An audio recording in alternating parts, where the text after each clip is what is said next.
یہ عاشورہ کیا ہے؟ 10ویں محرم کے دن کو عاشورہ کہا جاتا ہے.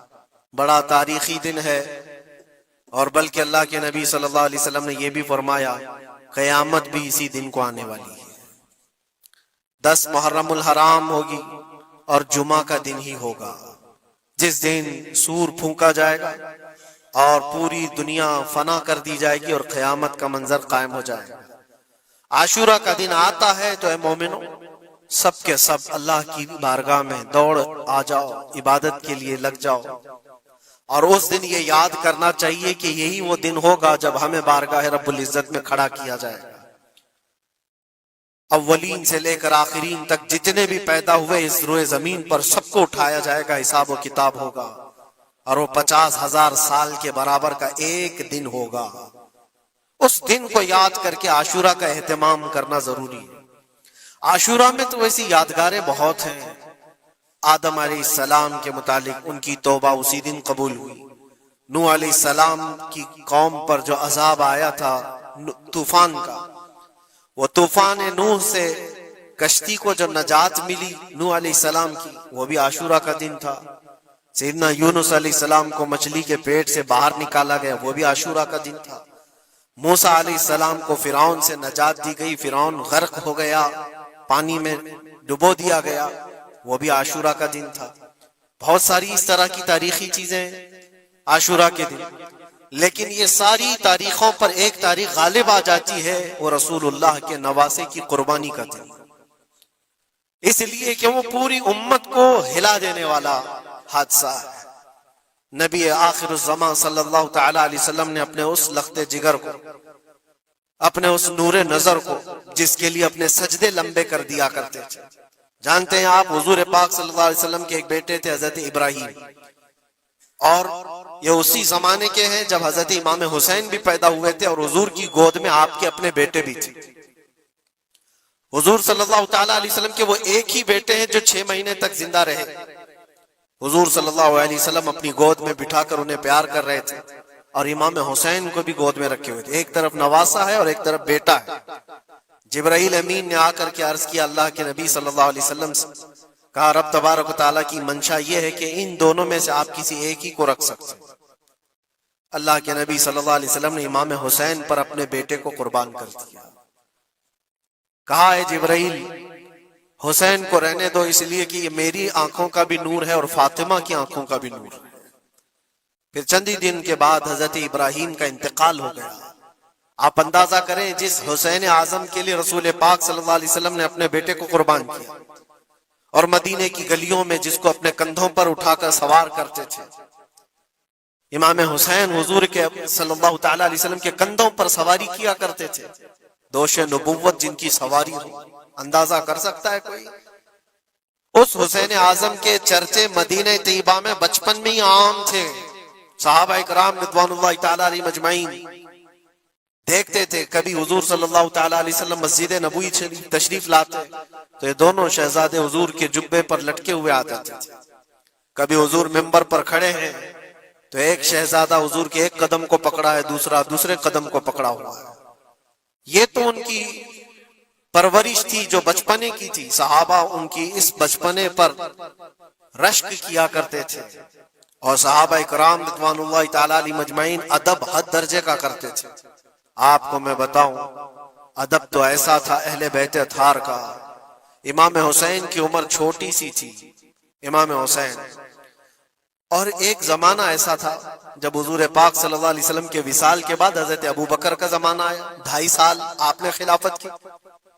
پھر اس کے بعد حضرت عمر کا دور خلافت شروع ہوا. اور حضرت عمر کے دور خلافت کو کون نہیں جانتا؟ ایسے رعب و دبدبے والا خلیفہ کہ لوگ ان کی ہیبت سے کانپتے تھے. قیصر و کسریٰ کانپ رہے ہوتے تھے. بڑی بڑی فوجیں تھراتی تھی اس نام سے، حضرت عمر کے نام سے. ان کے دور خلافت میں ایک بار ایسا ہوا تھا کہ حضرت عمر کے بیٹے ہیں عبداللہ، اور ان کا اور حضرت امام حسین کا بچپن میں کچھ جھگڑا ہو گیا. چھوٹی عمر تھی، امام حسین کی بھی عمر چھوٹی تھی، عبداللہ کی عمر بھی چھوٹی تھی. دونوں تکرار کرتے رہے، کچھ نہ کچھ بات چیت ہوئی ہوگی. تو حضرت حسین نے حضرت عبداللہ کو غصے میں یوں کہا تو کیا مجھ سے بحث کرتا ہے، تیرا باپ تو میرے نانا کا غلام تھا۔ خلیفہ وقت ہیں وہ، اور ان کو اس طرح سے کہا تیرا باپ آج جو خلیفہ ہے وہ میرے نانا کا غلام تھا۔ حضرت عبداللہ کو یہ بات لگی، کہا میں یہ شکایت امیر المومنین سے کروں گا۔ وہ دوڑ کر کے آئے، خلیفہ وقت ہے جس کے سامنے کھڑے ہونے کے لیے اچھے اچھے کانپ جاتے تھے۔ بیٹے نے آ کر کے کہا حضرت عمر فاروق سے کہ ابا آج میری حسین سے تکرار ہوئی اور جھگڑے میں انہوں نے مجھے یوں تانا مارا کہ تیرا باپ میرے نانا کا غلام تھا۔ حضرت عمر اتر آئے کرسی سے اور کہا کیا حسین نے ایسا کہا؟ کہا بالکل ایسا ہی کہا۔ تو حضرت عبداللہ کہتے ہیں ابا کا جلال دیکھ کر کے میں سمجھ گیا کہ حسین کو سزا ملے گی۔ کہا جاؤ حسین کو بلا لاؤ، حسین کو بلا لاؤ، انہوں نے یہ کہا ہے میں سننا چاہتا ہوں۔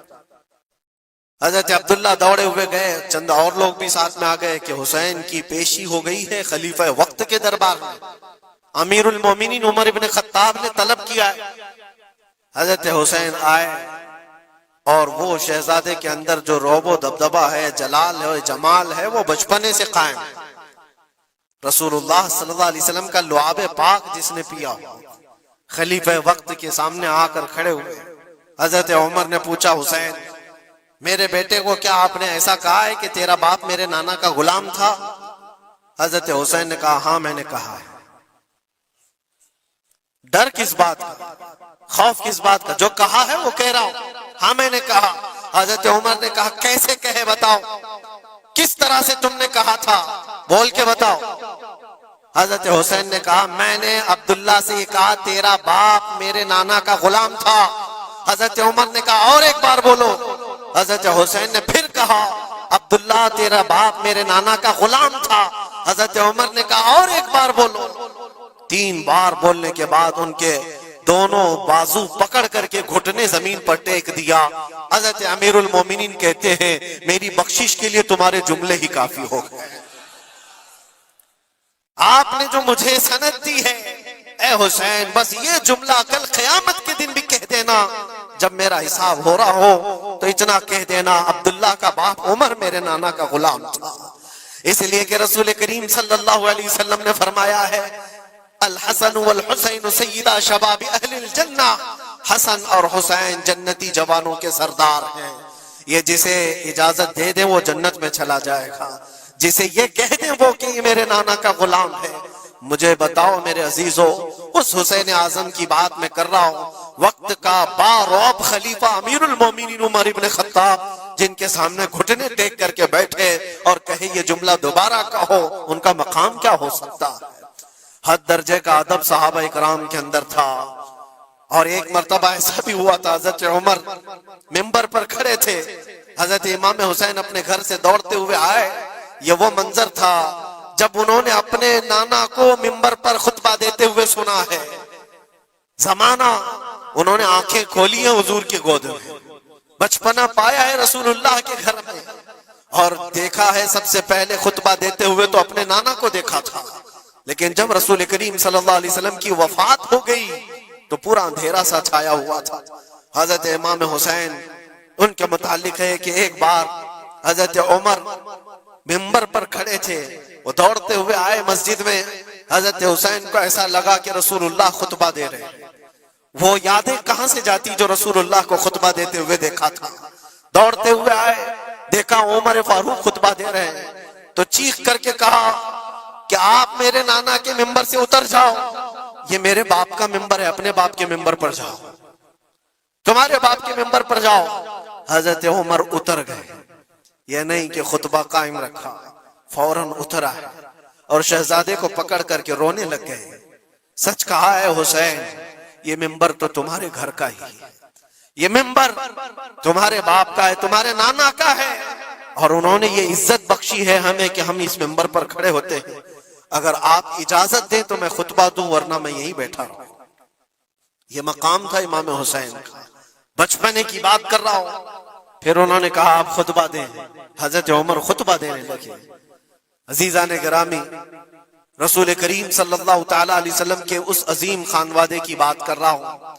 دنیا نے امام حسین کی داستانیں کربلا کی بہت سنائی، اور ہم بھی سناتے رہے اور سنتے بھی رہے۔ وہ تو آخری وقت کی قربانیاں ہیں، جب آپ کی زندگی پاک تمام ہونے کو آئی اس وقت تو کربلا میں پہنچے، لیکن آپ کی ابتدائی زندگی اور آپ کی جوانی، یہ سب معاملات ہر نوجوان کے سامنے ہونا چاہیے۔ اگر نوجوان آج ہمارا یہ کہتا ہے کہ میرا آئیڈیل حسین ہے، تو اس کو حسین کی زندگی پڑھنا چاہیے۔ اگر وہ پڑھے گا تو یزیدیوں کی طرح جینا چھوڑ دے گا، جینے کا طریقہ یزیدیوں کی طرح اور نعرے حسین کے ہوں تو یہ زمین و آسمان کا فرق ہے میرے عزیزوں۔ سیدنا امام حسین رضی اللہ تعالیٰ عنہ کے گھرانے کی بات میں آپ کو کہوں، ایک بار حضور پاک صلی اللہ تعالیٰ علیہ وسلم حضرت فاطمہ کے گھر تشریف لائے تھے۔ یہ کون سا وقت تھا میں آپ کو بتاؤں، بچے دونوں بیمار تھے، امام حسن اور امام حسین۔ تو حضرت فاطمہ نے منت کر لی تھی کہ اگر یہ بچے صحت یاب ہو جائیں تو 3 روزے رکھیں گے۔ حضرت علی نے بھی منت کر لی، تو اس کے بعد بچے صحت یاب ہو گئے تو روزے رکھے۔ حضرت علی رضی اللہ تعالیٰ عنہ داماد رسول، اسد اللہ الغالب، شیر خدا جن کو کہتے ہیں، فاتح خیبر شکن اور فاتح خیبر، سیدنا علی بن ابی طالب رضی اللہ تعالیٰ عنہ ایک کھجوروں کے باغیچے میں کام کیا کرتے تھے اور مزدوری میں صرف 2 درہم آپ کو ملتے تھے۔ وہ 2 درہم ایسے کہ اس سے مدینے میں اتنا آٹا ملتا تھا جس سے 5 روٹیاں بن سکتی تھی۔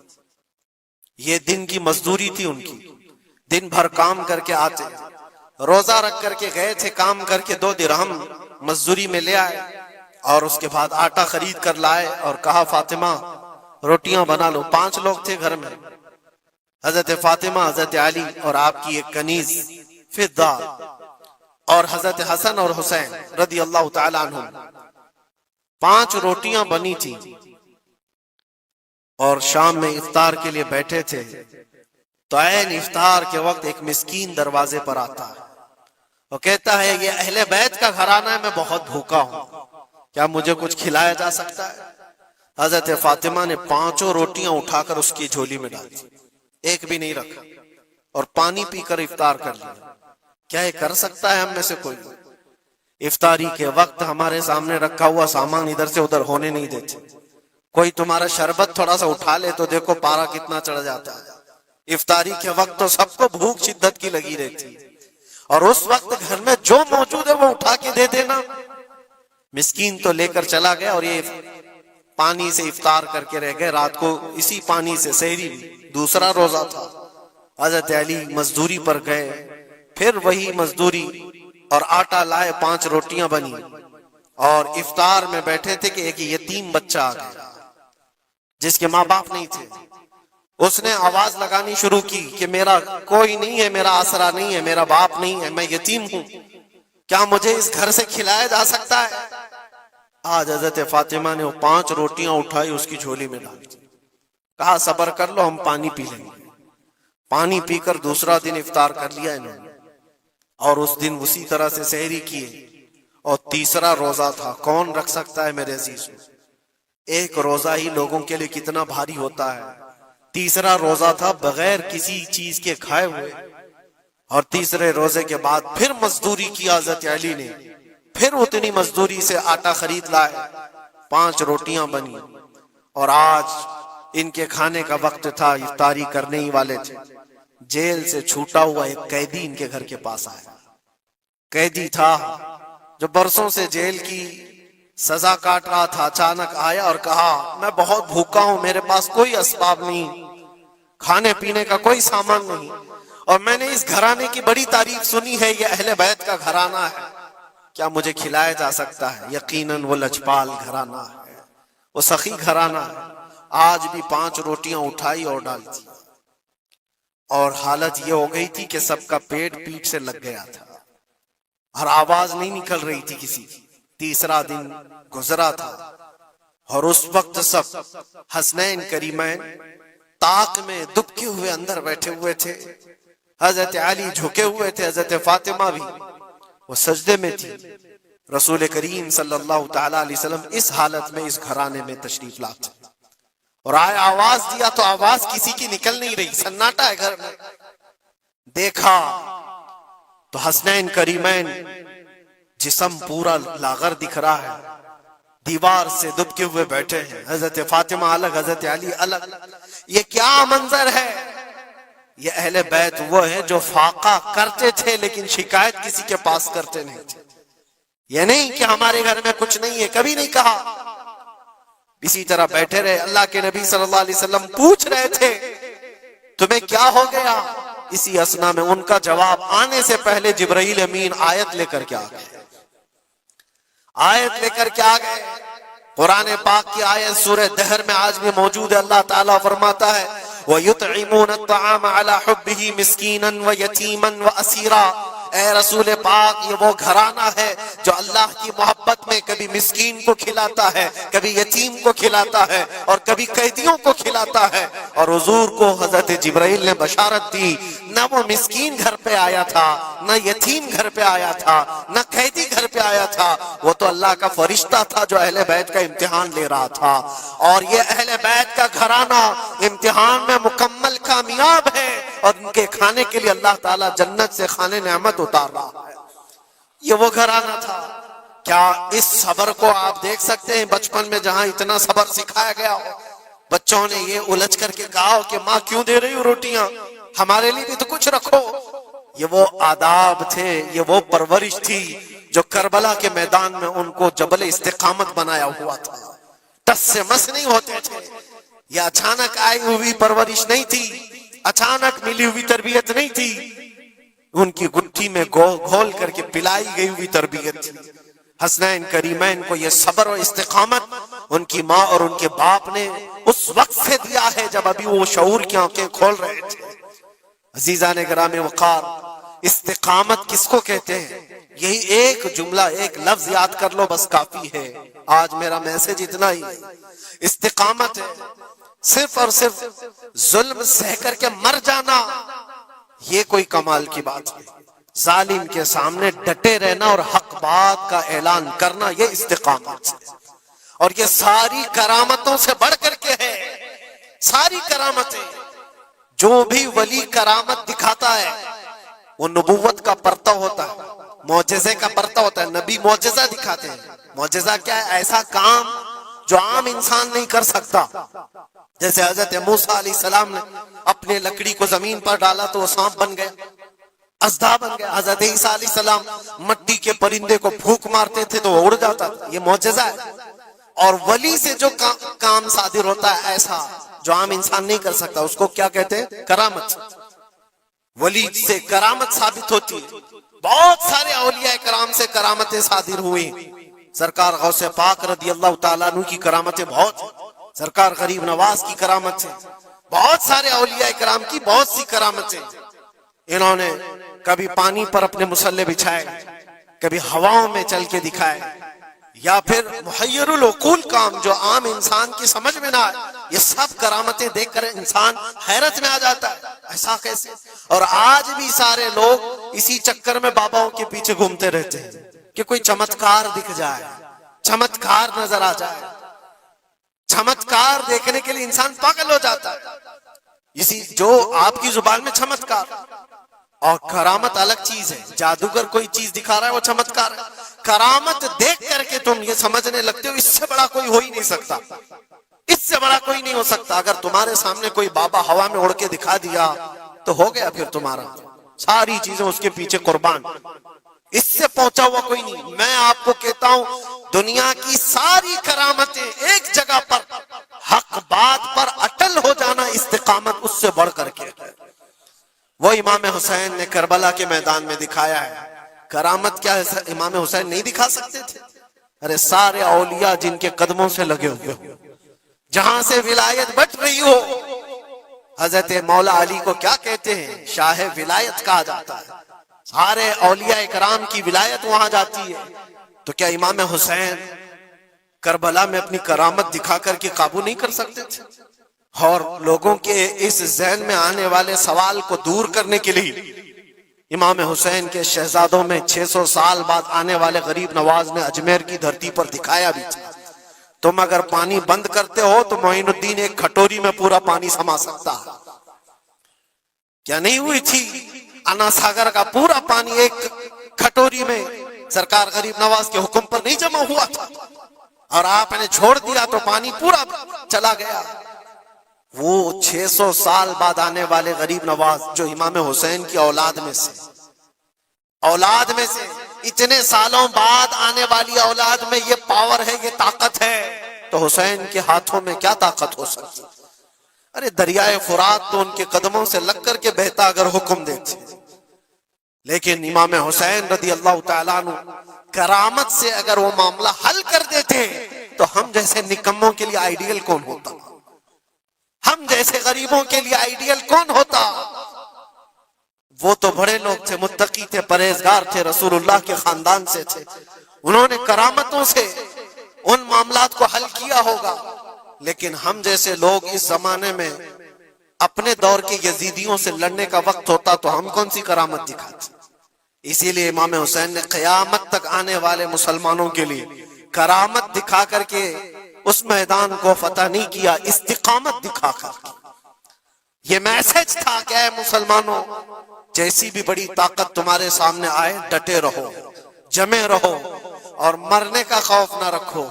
اگر کٹ جاتے ہو, مر جاتے ہو تو کوئی فرق نہیں پڑتا, کیونکہ رب تبارک و تعالیٰ نے پہلے ہی قرآن میں گواہی دے دی ہے, وَلَا تَقُولُوا لِمَنْ يُقْتَلُ فِي سَبِيلِ اللَّهِ أَمْوَاتٌ بَلْ أَحْيَاءٌ وَلَكِنْ لَا تَشْعُرُونَ. جو اللہ کی راہ میں مارے جائیں انہیں مردہ نہ کہو, وہ زندہ ہیں, تمہیں اس کا شعور نہیں. اور وہ زندگی تو آج بھی ہم دیکھ رہے ہیں, اسلام زندہ ہوتا ہے ہر کربلا کے بعد.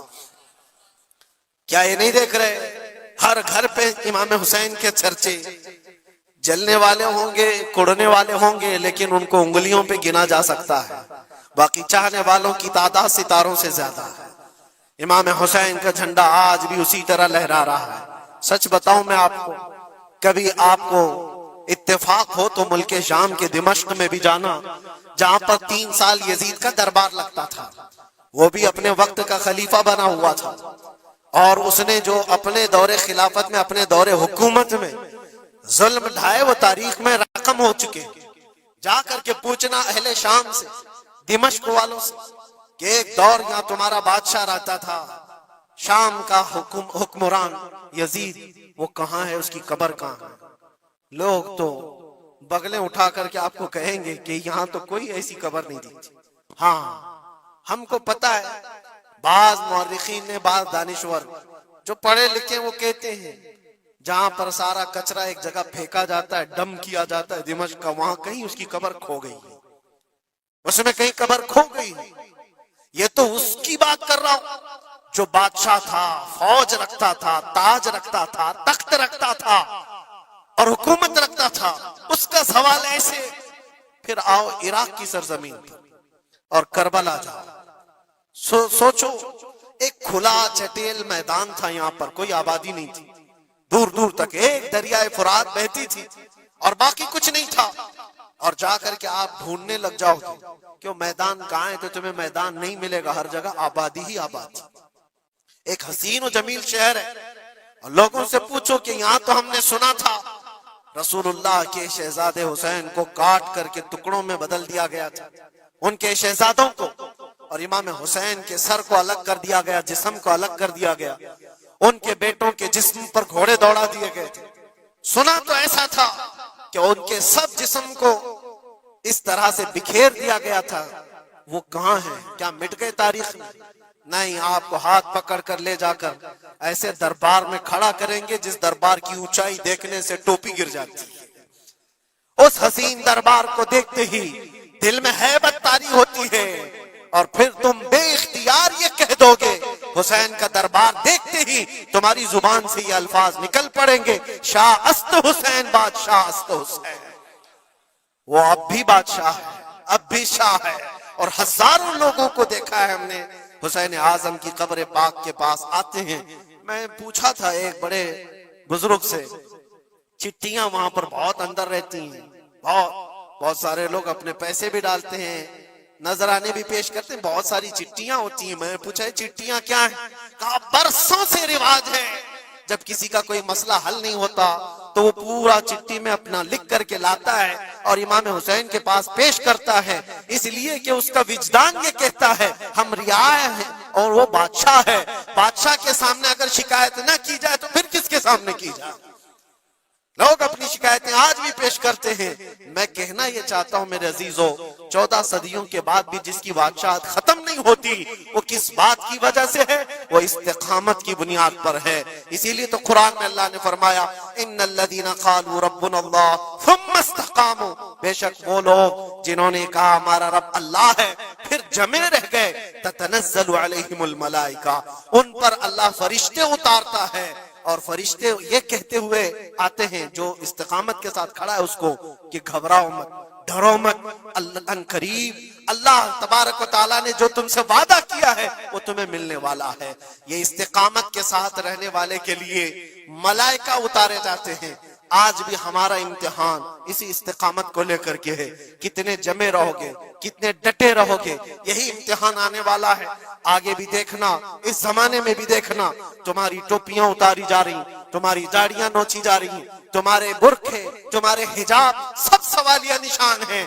اب تو حالات یہ ہو گئے ہیں، لوگوں کو اتنی کھجلی ہے کہ اذان کی آواز سے بھی پورے جسم میں کچھ لوگوں کو کھجلیاں ہوتی ہیں، تکلیفیں اتنی ہیں کہ سب اتار دو، کوئی اذان کی آواز نہیں۔ صدیوں سے جو اذان کی آوازیں گونج رہی تھی، آج پتہ نہیں پاگلوں کے دماغ میں کون سی چیز سوار ہے، کون سا شیطان سوار ہے۔ یہ صرف اور صرف اس لیے نہیں ہے کہ ابھی ابھی کے بنے ہوئے شیطان ہیں، شیطان تو پرانے ہیں، لیکن امتحان کی گھڑی تمہاری ہے، وقت ابھی ہمارے امتحان کا آ چکا ہے۔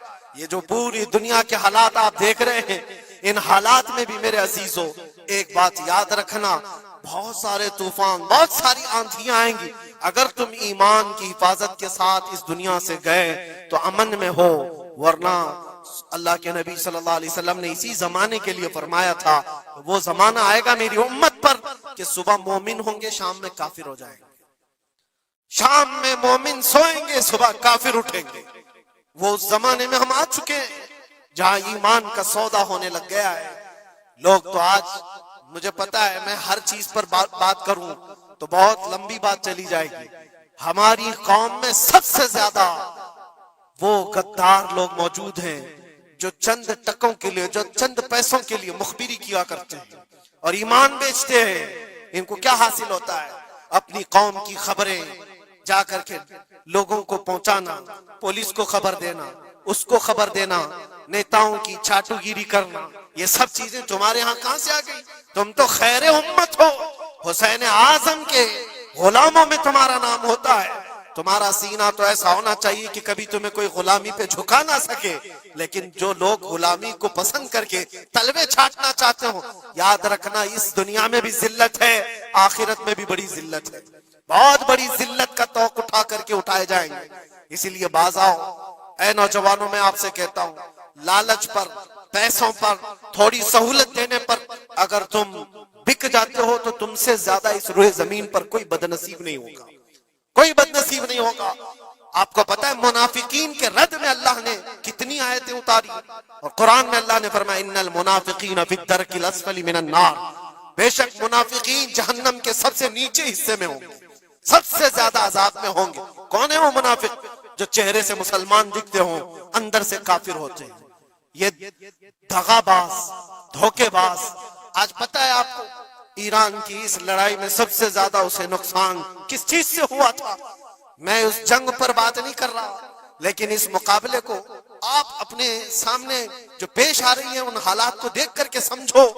سب سے زیادہ یہودیوں کی طرف سے نہیں، ان کی قوم میں موجود ان کے غداروں سے تھا، جنہوں نے جگہ جگہ بم اڑائے، جگہ جگہ اسرائیل کا کام کیا وہاں پر۔ یہ سارے ہر زمانے میں ہوتے ہیں۔ ان کو کیا فائدہ تھا؟ ان کو کیا چیز ملنے والی تھی؟ بس تھوڑے سے پیسے یا تھوڑی سی سہولتیں یا تھوڑا سا دنیا کا عیش ملتا۔ یہ ہر زمانے میں ہوتا ہے۔ یہ تمہاری زندگی میں کبھی آفر آئے تو ٹھکرا دینا، اس لیے کہ رسول اللہ سے غداری کبھی نہیں کرنا۔ حضور پاک صلی اللہ تعالی علیہ وسلم کو قبر میں بھی تمہیں منہ دکھانا ہے اور حشر میں بھی منہ دکھانا ہے۔ آج تمہاری دشمنی بھی اگر کسی مسلمان سے ہو جائے تو اس کی خبر گیری کرنا یا اس کی جاسوسی کر کے دوسرے تک پہنچانا یہ سخت قبیح کام ہے، بہت ہی برا فعل ہے۔ اس اللہ تعالیٰ کی اس پر لعنت ہے جو اس طرح کے کاموں میں مصروف ہے۔ غداروں سے بہت بڑا نقصان ہے۔ آج استقامت کی بات میں کر رہا ہوں، ایسے حالات بھی تمہارے ساتھ آئیں گے، تمہارے اپنے ٹوٹ جائیں گے، بکھر جائیں گے، لوگ چھوڑ کر کے غداری کریں گے۔ آپ کو میں بتاؤں، میں قید کی حالت میں تھا، 22 دن تک مجھے ادھر سے ادھر گھمایا جا رہا تھا انویسٹیگیشن کے نام پر۔ ایسا لگ رہا تھا کہ یہ بہت بڑا کوئی آتنکوادی پکڑ کر کے لائے، پورا جلوس لے کر کے گھوم رہے۔ ارے دو جملے کیا بول لے جس کی بنیاد پر اتنے ساری تم نے گھما دیے ساری چیزیں۔ میں کبھی بولتا نہیں اس چیز پر، آج میں آپ کو بتا رہا ہوں۔ میرے سامنے بیٹھا ہوا آفیسر جو انویسٹیگیشن کر رہا ہو، اسے تو 5 چیزیں معلوم تھی، وہ یہ چیزیں پوچھ رہا ہے، لیکن سامنے مجھے خود اس نے بتایا تھوڑی دیر کے بعد میسج آتا ہے، پھر میسج آتا ہے، پھر میسج آتا ہے، اور وہ ہنس رہا ہے اور کہہ رہا ہے مفتی صاحب یہ دیکھو آپ کے فلاں حضرت نے میسج دیا، آپ کی اس تقریر کی کلپ ان کو بھیجی ہے، یہ بھی پوچھو ان سے، یہ بھی پوچھو ان سے۔ مجھے سب پتا ہے، میں کبھی اس چیز کو اظہار میں نہیں لاؤں گا، لیکن اس کا انصاف اللہ کی بارگاہ میں ہوگا، اللہ کی بارگاہ میں فیصلہ ہوگا، اور جب رسول اللہ کے دربار میں ہم کھڑے ہوں گے تو دیکھنا ہم کس کے ساتھ ہوں گے اور تم کس کے ساتھ کھڑے رہو گے۔ دیکھنا اس بات کو، ایک بندہ رسول اللہ کی عزت کے لیے کفار و مشرکین کے نرغے میں بیٹھا ہو اور تم اپنی روٹیاں سیکنے کے لیے اس کے سامنے ہماری جاسوسی کرتے ہو اور اس سے کہتے ہو کسی حالت میں چھوڑنا مت، کسی حالت میں چھوڑنا مت، اور وہ لوگ جانتے ہیں اور وہ کہتے ہیں آپ گھبراؤ مت، ہم تو اپنا پروسیس کریں گے، اور ایسے لوگ ہمارے پاس بہت سارے ہیں جو بھیجتے رہتے ہیں، ہم تو اپنا کام ہی کریں گے۔ لیکن میرے عزیزو، وہ کام اپنا کر رہے ہوں گے لیکن دل پر چھریاں چلتی ہیں۔ یہ کون سے لوگ ہیں؟ کس نبی کا کلمہ پڑھے ہوئے لوگ ہیں؟ تمہارے لیے رسول اللہ کی ناموس بھی کوئی معنی نہیں رکھتی، حضور پاک کی عزت بھی کوئی معنی نہیں رکھتی۔ اس چیز سے آج پوری قوم پریشان ہے۔ بڑی بڑی جنگیں اسی لیے ہاری جاتی ہیں جب قوم کے اندر منافقین موجود ہوتے ہیں۔ آج اس چیز کے اپنے دل کو بھی پاک رکھو۔ ہم نے تاریخ دیکھی ہے، ٹیپو سلطان یوں ہی نہیں مرے تھے، ٹیپو سلطان کو انگریزوں کے ہاتھ میں دینے والا بھی غدار موجود تھا، مسلمان تھا۔ یہ ساری غداریاں آج جو آئی، کتنے تو ایسے ہیں پہلے ہی سے جا کر کے کہہ دے مسجد میں یہ ہو رہا ہے، مسجد میں یہ ہو رہا ہے۔ یاد رکھنا قیامت کے دن تمہارے چہرے کالے ہوں گے، اللہ کی بارگاہ میں پکڑے جاؤ گے۔ وَمَنْ أَظْلَمُ مِمَّنْ مَنَعَ مَسَاجِدَ اللَّهِ أَن يُذْكَرَ فِيهَا اسْمُهُ وَسَعَىٰ فِي خَرَابِهَا۔ اللہ فرماتا اس سے بڑا ظالم کون جو اللہ کی مسجدوں میں اللہ کا ذکر کرنے سے روکتا ہے؟ اس سے بڑا ظالم کون ہے؟ اور وہ سب ظالم آج دیکھنے کو آ رہے ہیں۔ بہرحال خلاصہ کلام یہ ہے میرے عزیزو، ہم حسینی ایمان رکھتے ہیں اور حسین کی طرح اللہ کی بارگاہ میں دعا بھی کرتے ہیں کہ مولا ساری قربانیاں ہو جائیں مگر ایمان کا سودا کرنے کی نوبت کبھی نہ آئے۔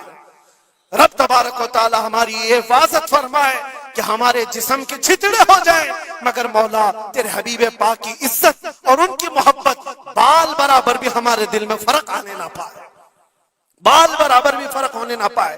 اپنی اولاد کو بھی یہی تعلیم دے کر جاؤ، یہی تعلیم دے کر جاؤ۔ کربلا سننے کا مطلب یہ نہیں ہے ماتھا پیٹ لیا، سینہ پیٹ لیا، رو دھو کر کے اٹھ گئے۔ رونا تو سب کو آسانی سے آ جائے گا، لیکن حسین کے اس میسج کو اپنے بچوں میں ایسا پلا کر کے جاؤ کہ تمہارے دور میں بھی یزید آئیں گے، تمہارے دور میں بھی یزیدی فتنے ہوں گے۔ اس وقت میرے بیٹے چوڑیاں پہن کر گھر میں نہ بیٹھنا، یزیدیوں کا مقابلہ کرنے کے لیے حق بات کا اعلان کرنا۔ مجھے یاد ہے میری بات، میں جس وقت اپنے گھر سے دلی کے لیے نکل رہا تھا تو میری ماں نے یہی کہا تھا